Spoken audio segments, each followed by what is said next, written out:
discussed moments ago, go back on the podcast and listen, that he said about Kyler Murray and whether or not the Cardinals have spoken to him and whether or not they're going to keep him, which we know that's probably not the case.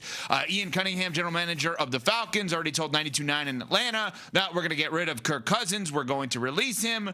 So there are quarterbacks available, potentially. Obviously, Cousins is definitively going to be available. We assume Kyler is going to be, and we assume the next guy we're going to discuss is going to be available. But how he becomes available is now the topic of conversation, and that is about Tua and Miami. John Eric Sullivan, the Dolphins general manager, was on the Rich Eisen show, noon until 3 Eastern time here on ESPN Radio, and said everything is on the table when it comes to Tua. Everything's on the table with Tua. You know, I've said it multiple times today in different media outlets. We've talked to his reps. We've talked to him. We've explored the possibility of trades. We are very appreciative of everything that Tua has done and accomplished with the Miami Dolphins. It will be interesting to see where this goes, with the Dolphins or elsewhere.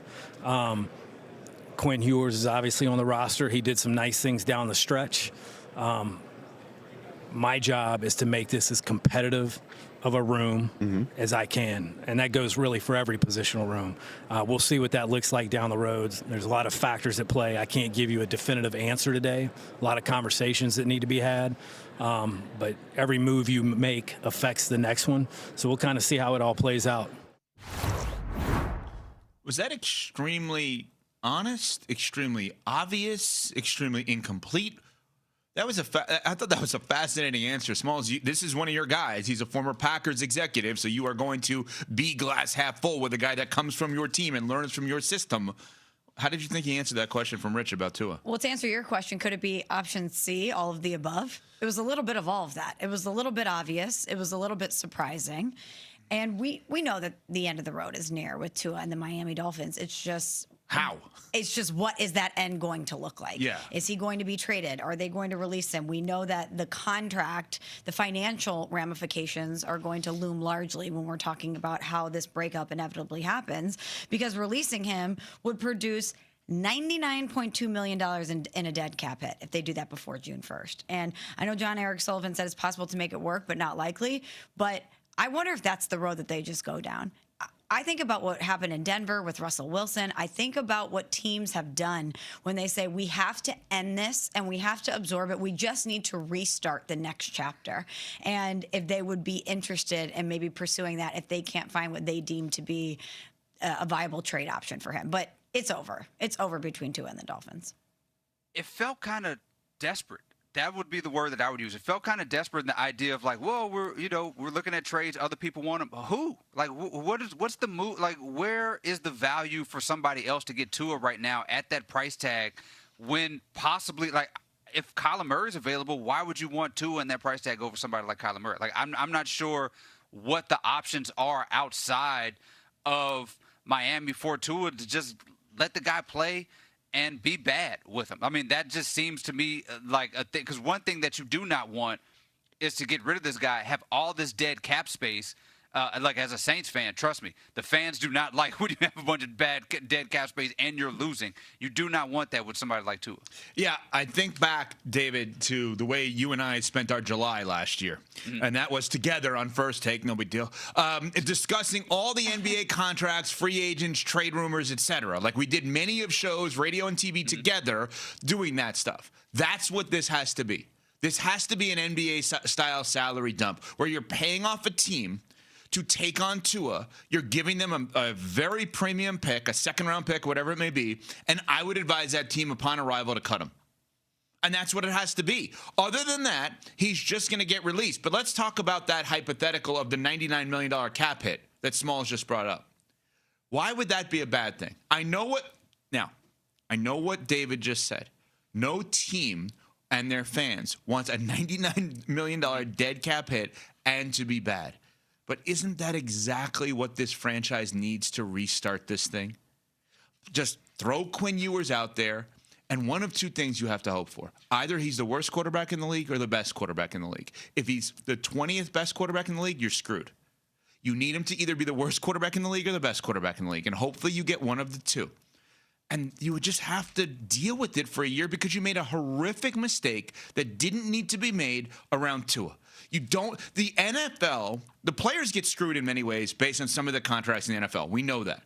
And the NFL gives the teams the advantages that the Miami Dolphins chose not to take. You want to sign him early when he hasn't proven to be good enough to be signed early. Have we heard at all about a Bryce Young contract extension this offseason? Because you know what they're going to do? They're probably going to pick up an option and just delay the decision.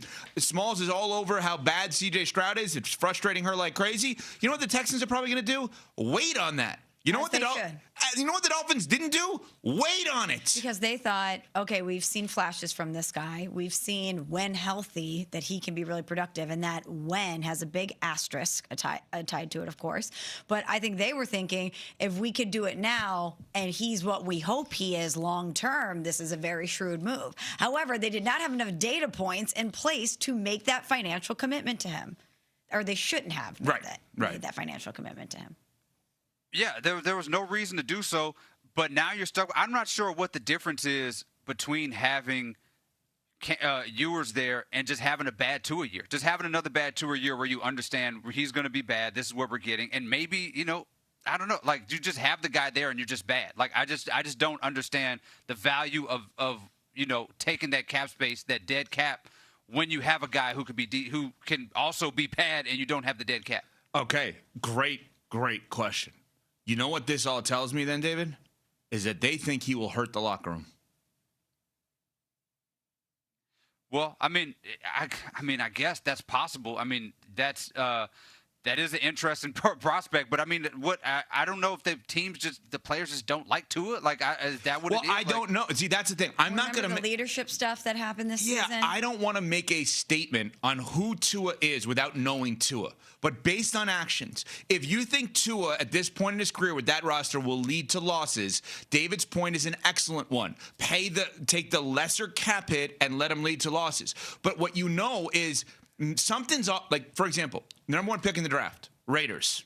Mm-hmm. We have not heard them talk about getting rid of Geno Smith yet. Mm-hmm.